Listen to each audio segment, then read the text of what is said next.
chose, it's like it took me a while. I'm like, Lord, what do you want me to say? Praying and nothing comes. Praying, not nothing. Not an inkling, not a client. You're like, oh my God, okay, Lord, I got another week.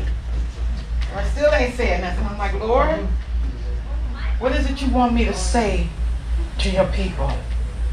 Not my will, but your will be done. We have to step aside. It's a song by Timberman say, just step aside. So I said, okay, Lord, what is it that you want me to say? This is, the enemy, he comes to kill, steal, and destroy. He keeps your mind distracted by things. He hits you with this when Paul talked about those fiery darts in Ephesians. Those fiery darts, it's like a missile coming from a machine gun. It's one after another, one after another, one after another. But how many of you guys know that God said, I am with you. Thank you, Lord. No matter what you go through, no matter what you face, he said, lo, I am with you always. Even until the end of the world. And God, I thank you today for this word. Live graciously. What a topic. To live. He said we live and we move and we have our beings. But to live graciously is another story. It says, the Lord is gracious and righteous. Our God is full of compassion. Let your compassion come to me that I may live, for your law is my delight. The Lord is gracious and compassionate, slow to anger, and rich in love. The Lord is good to all. He has compassion on all he has made. Generous means kind, kindly, big-hearted, charitable, good, unselfish, unprejudiced. Generosity is a quality that's a lot like unselfish. To be unselfish, it's like you don't think about yourself. You always think about others. No matter what goes on, in a marriage you have to be unselfish. When you're working, you have to be unselfish. When you're preaching and a pastor and have a flock, you have to be unselfish. Unprejudiced. Looking at the heart of a person. Seeing the person, not the color of their skin. Because see, God says, I'm no respecter of person. I look at the heart. I don't look at the outer man. I look at the man's heart. Who he is on the inside, not who he is on the outside. Because who he is on the outside is just a result of what happened on the inside. Someone showing generosity is happy to give of their time, money, food, or kindness to people in need. When you show generosity, you might give away things or money or put others before yourself. But generosity is more than cash and stuff. And my theme is coming from Luke 16, verse 19 through 31. The rich man and Lazarus. And I'm like, God, what does this have to do with the theme? When I read it again. I read it in different Bibles. And I said, okay, Lord. But it talks about the condition of these two men's heart.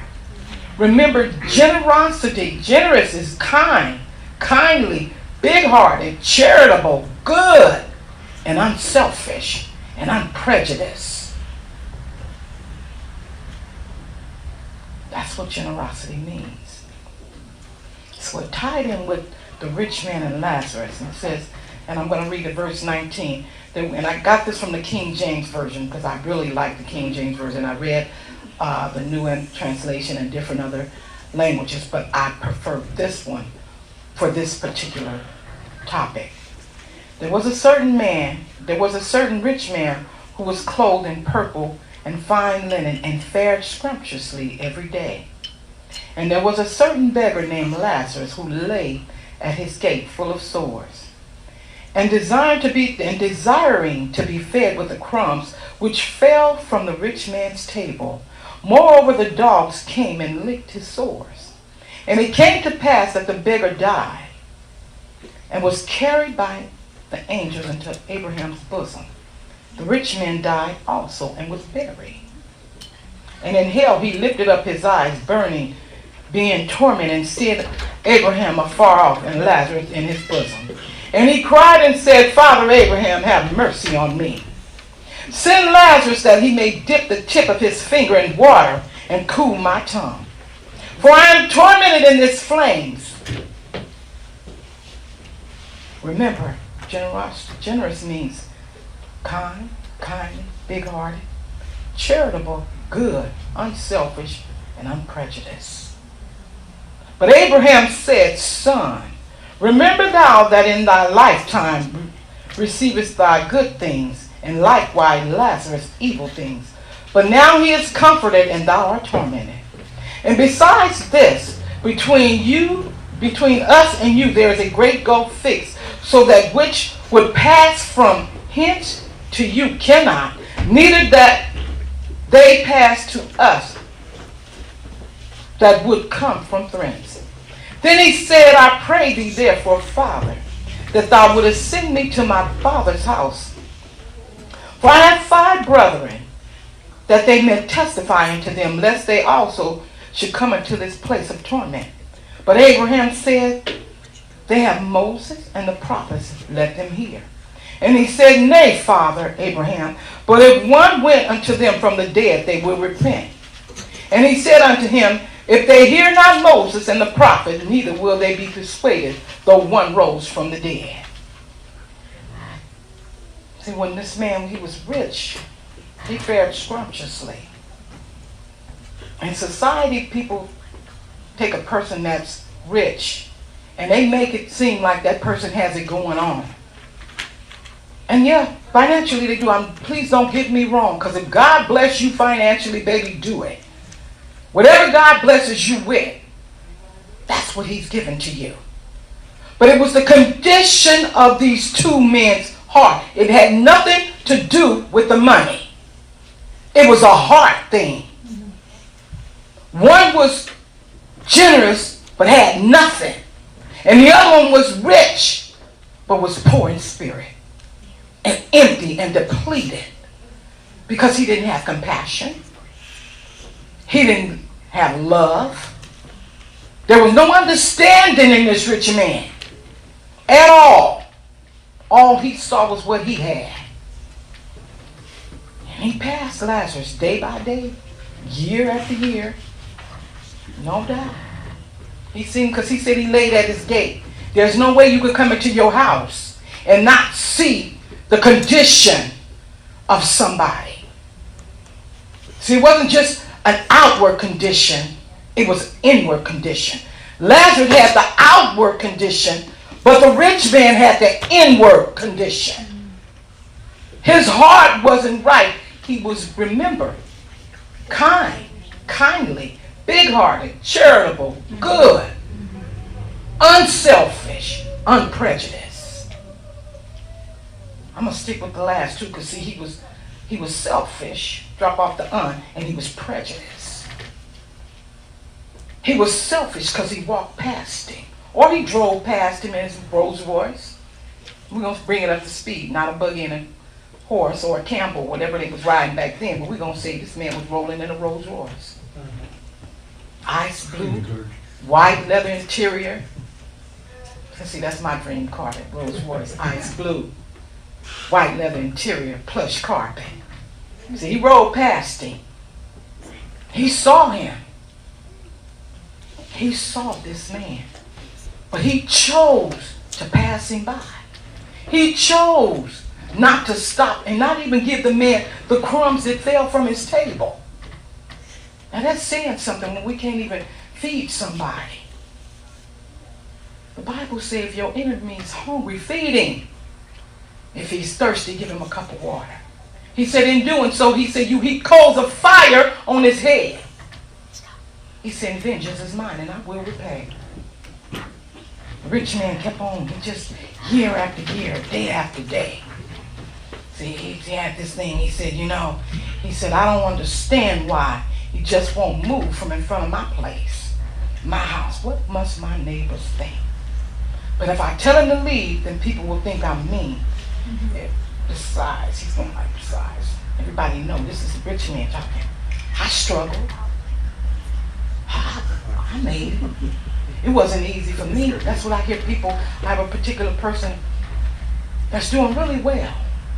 Very selfish. The response that this individual gave me is, I worked hard for what I got. Why would I give to that person? Because Jesus said, when I was hungry, you fed me. When I was naked, you clothed me. See, people miss generosity comes in all kinds of shapes. It just does not come tangible, but it comes from your heart. It comes in the things that you do. It comes in the things that you give. It comes in love for God's people. See, we want to think that because we've arrived, some people got money, some of us don't. God has blessed some of us, and some of us God is still working on, still changing. And God bless my daughter and her friend that walked in.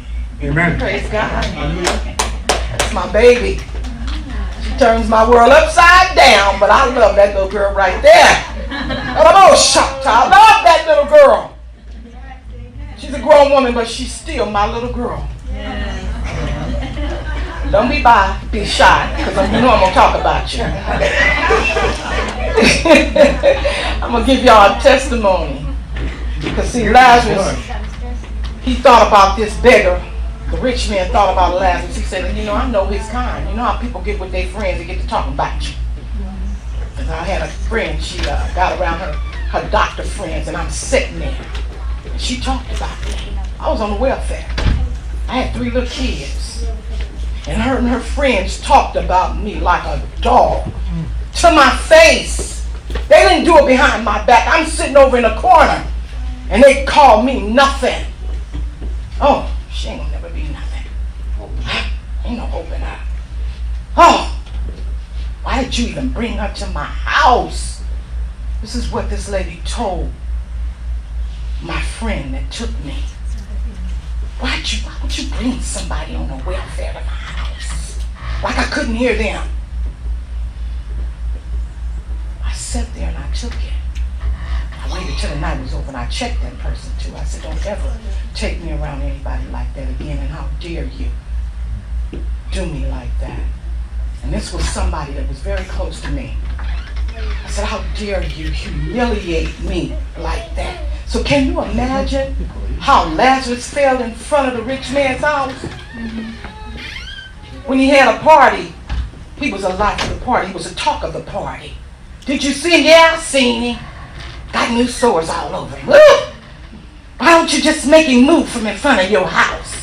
Say I would, but I don't want nobody to say I mean. This is the rich man talking to his friend. See, I'm stepping into their conversation. We're in their house.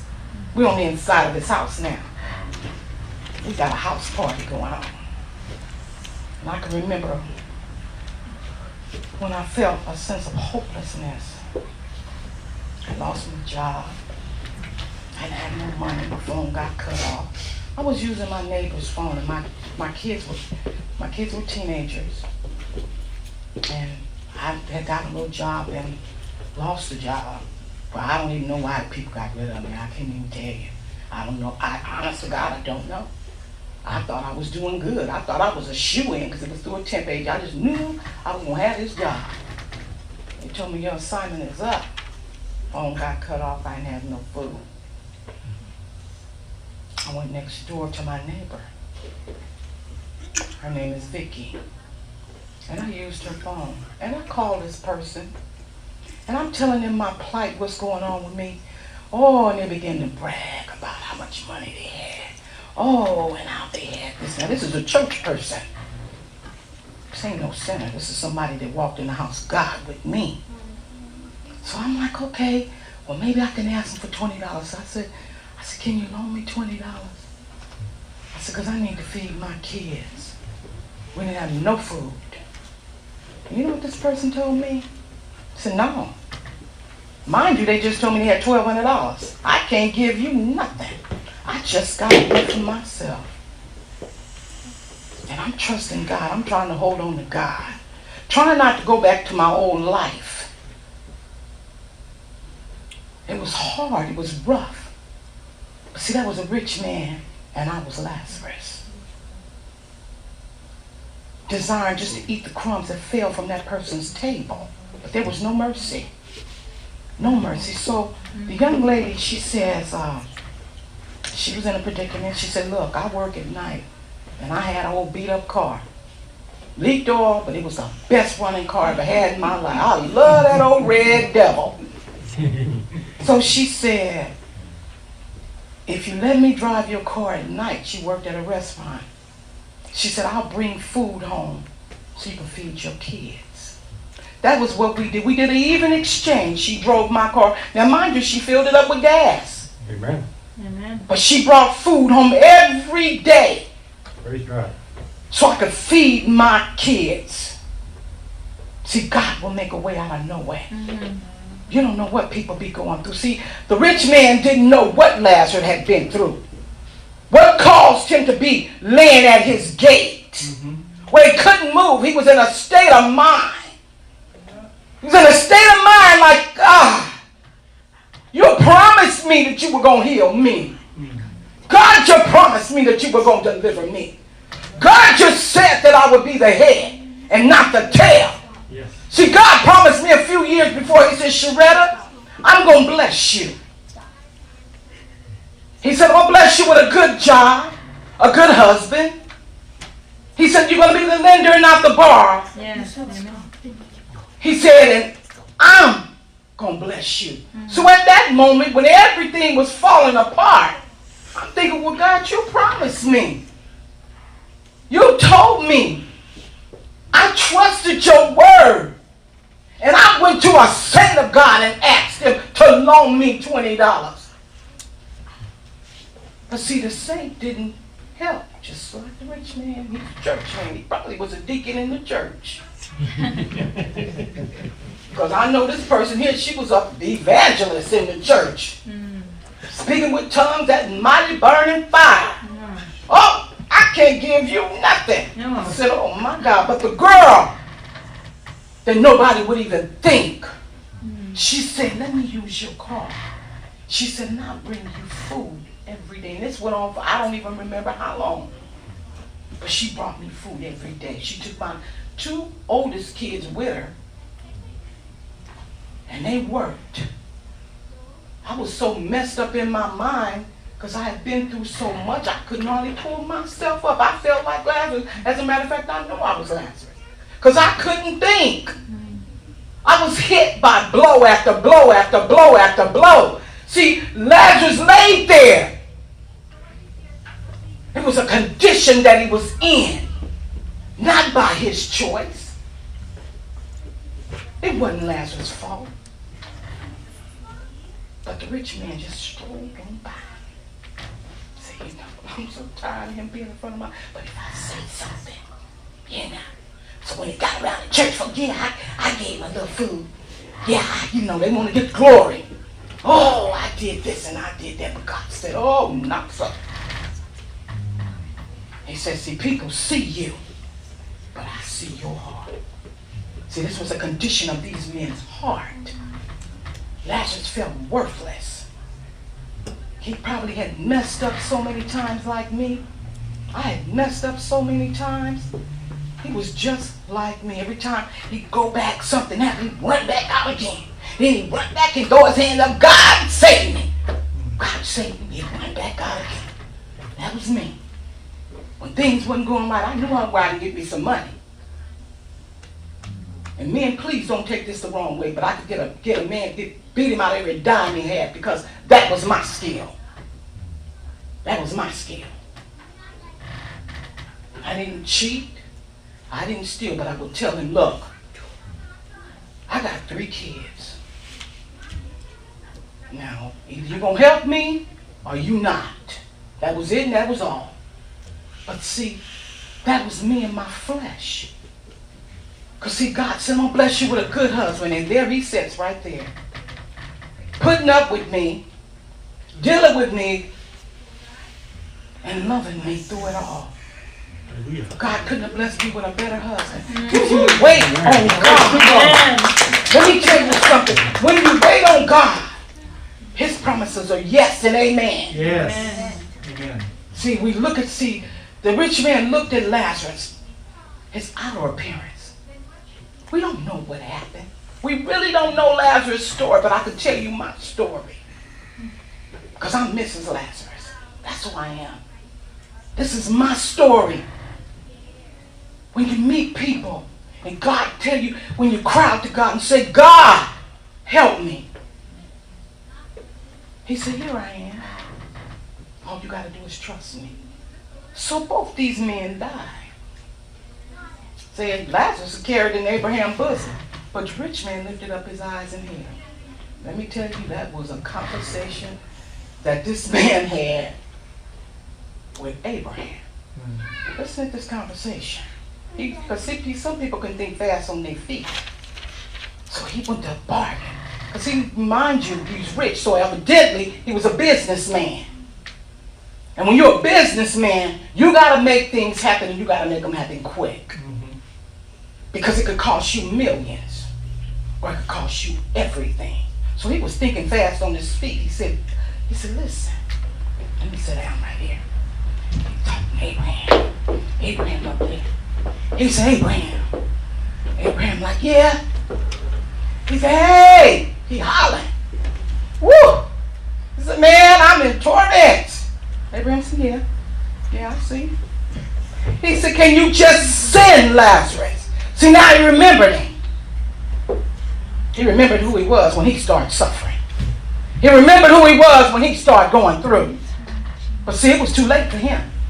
So don't let it be too late for us. He starts screaming Lazarus' name. Woo! Can you just let him take his finger, dip it in some water, and put it on my tongue? He said, because I'm in this torment right here. Now see, he bargaining with Father Abraham. He bargaining like he would as a businessman. See, this is what if you let him come. See, all you have to do is just let him come over here. He said, oh no, he can't come over there. Let me tell you why, because it's a gulf between you and us. It's a gulf. It's something fixed. God fixed it. You can see me and I can see you. But this is a strange conversation. So I'm talking to you and telling you. When you were alive, you had it going on. When you were alive, you wouldn't even help this brother. You fared scrumptiously. You lived good.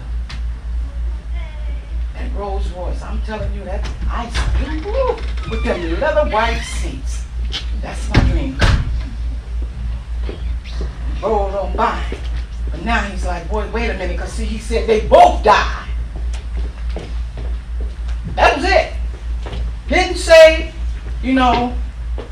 oh, God had mercy on him. No. God said, he said, both of these men died. And no doubt the rich man had a beautiful funeral.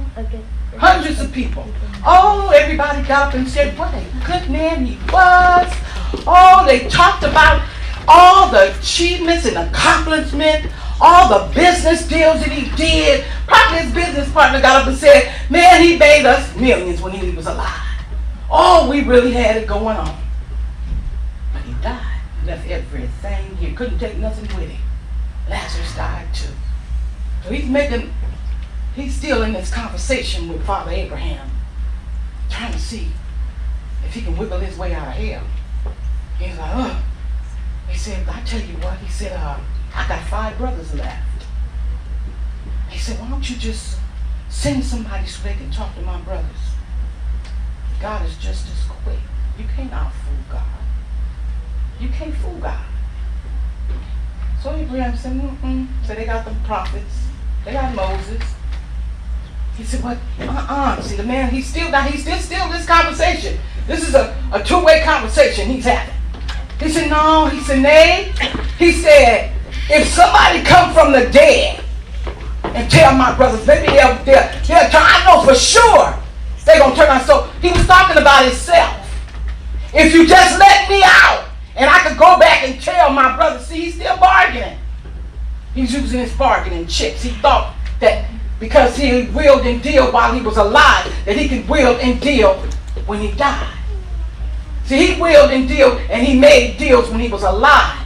But this was one time you couldn't make no deal. This ain't let's make a deal. That's it. Once you close your eyes and whatever you didn't get right on this side,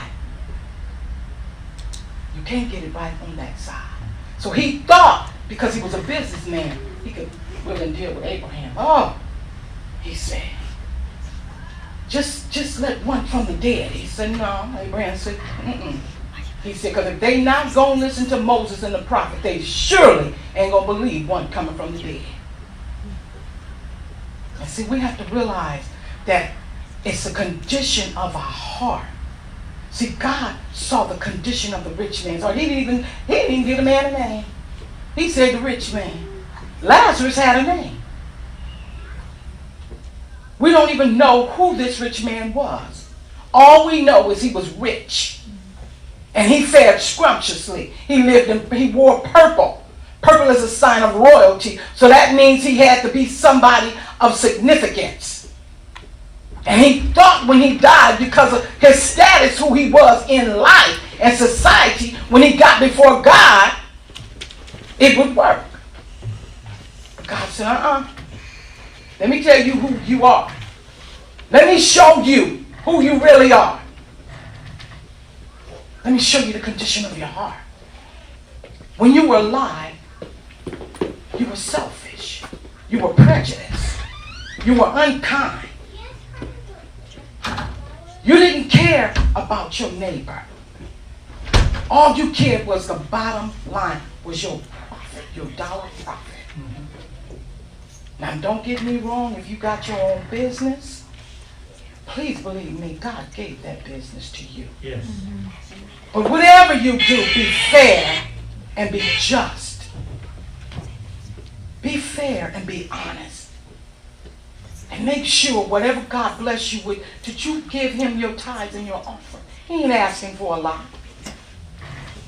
And if your finances tight, say, God, listen, I don't have this, that, my time. You know my situation. Please, give me an amount that's acceptable for you, that I can be faithful. If he say give $20, you be faithful to that $20. If you got $5, be faithful in giving that $5. Because pretty soon, you're going to have 500,000. Your business will prosper. Put God first. In everything that you do. Everything. Everything. If he blesses you with $100, that's $10. What's $10? You're going to blow $10 and going through the drive-thru now. When you go through the drive-thru at Burger King, the hamburgers is $9. And so I said, well, good God Almighty, what happened? Hamburgers and French fries? Are you serious? Well, can't I just buy one French fry, maybe a little half a hamburger? Yeah, it's ridiculous. And see, what generosity has some brothers and cousins. It's actually a fruit of the Spirit. And one is love, and two is kindness. And both of these are good, but the greatest of them is love. And I wrote down 3 points. Love causes you to see a person in a different way. Love causes you not to want anything in return. Love will cause you to be understanding of a person's need. Then kindness teaches the character of how to live a generous life. And here are 8 factors that will help you on your journey called life. Because see, we're all going through a journey. It's not how we start. But it's in the in-between. See, that's where you grow. At the beginning, you like a baby. That baby, when she gets started, she's going to start wobbling. When she try to walk, she's going to fall down. That's getting in the middle of your life. It's the in-between that counts. How you treat people. If you're a businessman, and I'm going back to a businessman because I don't know how many of you guys in here have your own business besides my husband or want to start your own business. Because wherever it is, God's going to bless you, young man. Believe me, you're going to be blessed. You're going to be blessed. It's a struggle. It's hard. Sometimes people want to walk away from what they're doing, but don't you give up. Don't you give up. Don't. Just keep on going, because you're going to reap some benefits. Oh my God, son. You are going to reap some benefits.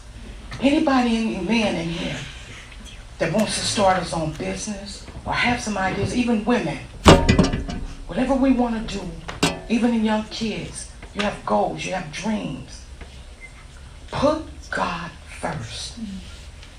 And 8 characters, it says, genuine people care. People that give truly and freely do so because they care. 2, generous people have no expectations. 3, generous people are optimistic. 4, generous people have humility. 5, generous people are patient. You gotta have patience. Because when you're starting your thing or things are going, or even if you're starting a new relationship, you're learning a person. And you're still learning the person. People think when you get married, oh my goodness, things are just going to be wonderful. Because that's what Snow White, Cinderella portrayed to us women.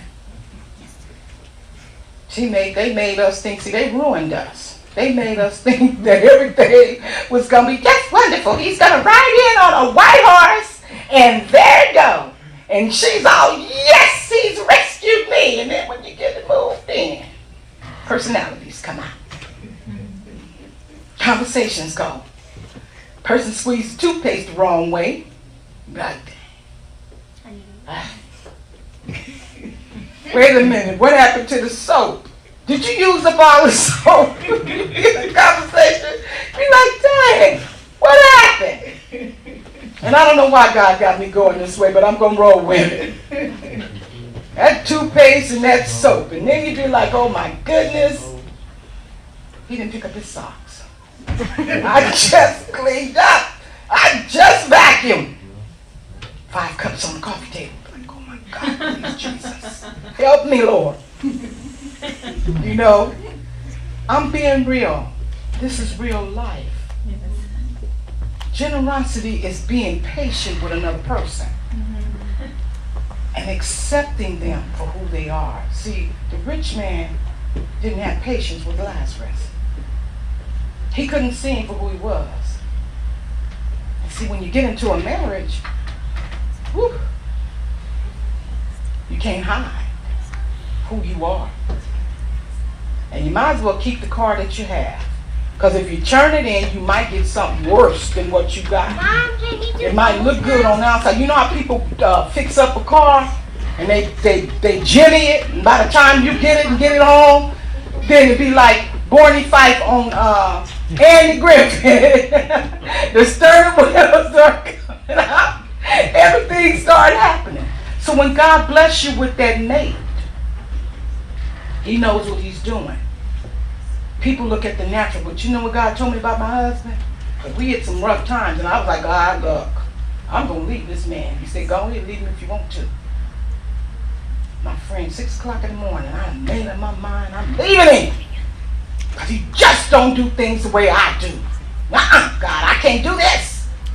6 o'clock in the morning, I ain't told nobody. She said, go on and leave him if you want to. Just a prayer line. I'm like, who's she talking to? She said, go on and leave him, Sheritta. She said, God said if you could stand what I'm going to do to you, go on and leave him. I was like, woo. All right, Jesus. Because then he told me, I waited a while, I prayed, and I was like, well, God, he said, I'm working on you. You worried about him, and I'm working on you. You got issues too. I like things a certain way. I'm this way, he's that way. God said, I didn't match you up in the natural, I matched you up in the spiritual realm. I said, oh. So you take your eyes off the natural. You asked me for a husband, and I gave you one. You asked me, and I gave you my best. Not who you pick, because every time you pick somebody, I'm telling you that lemon that I be picking off the tree don't be right. They look good on the top, but under the bottom. And see, I waited though. I trusted God for my mate. And when he came, when I seen him, I just stepped on the elevator. I looked at him, I said, oh my God. He stood, the way he stood like a king. He didn't stand just like no regular man. And usually I'm not one, I don't flirt with men. I don't. But him, I was hitting on him. I was like, hey. Shoot, I was like, what? Because he stood like a king, a black king. And I wrote a poem about it. I sure did. I was like, whoa.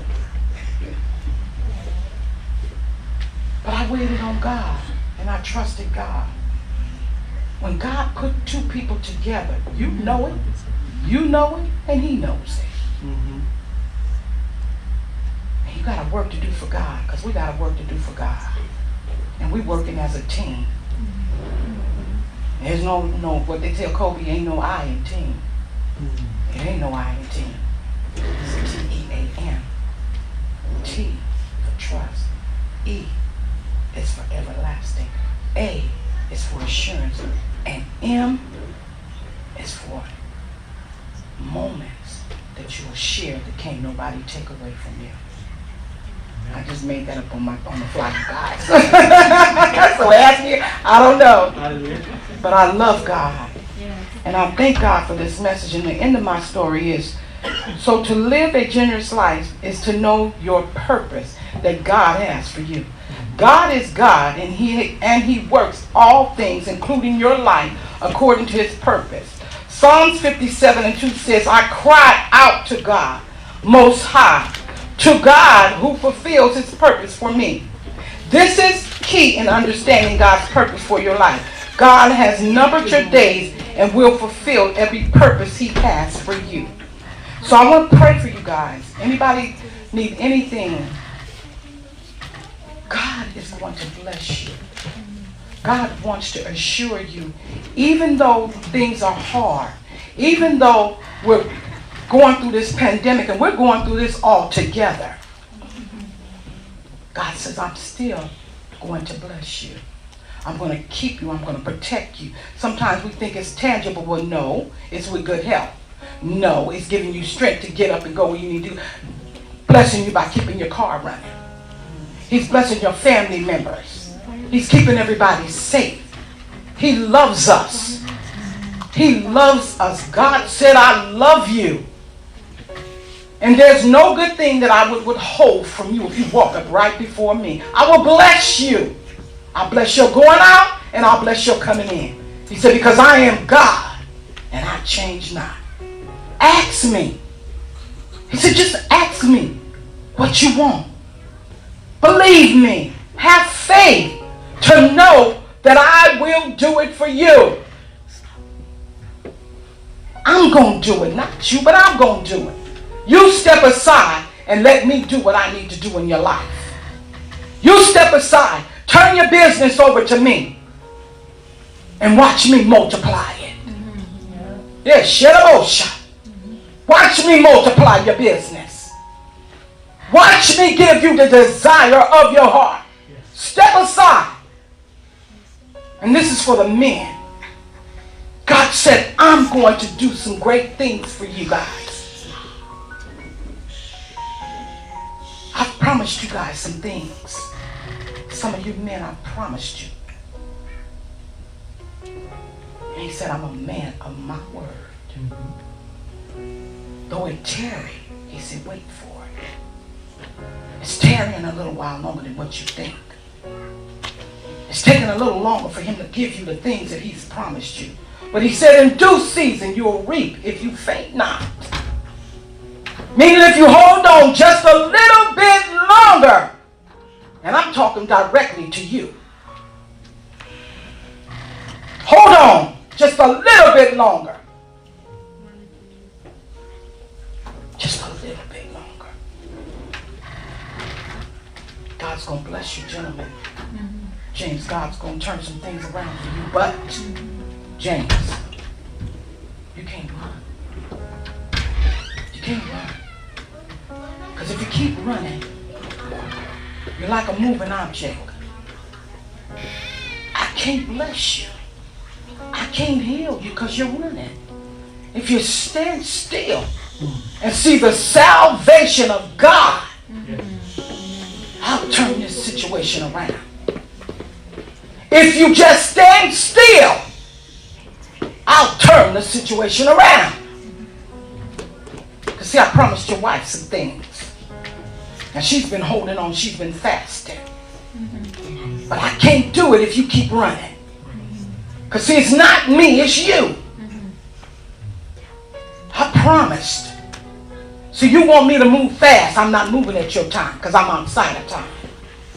I don't move in time, I move outside of time because I created time. Time is for man, not for me.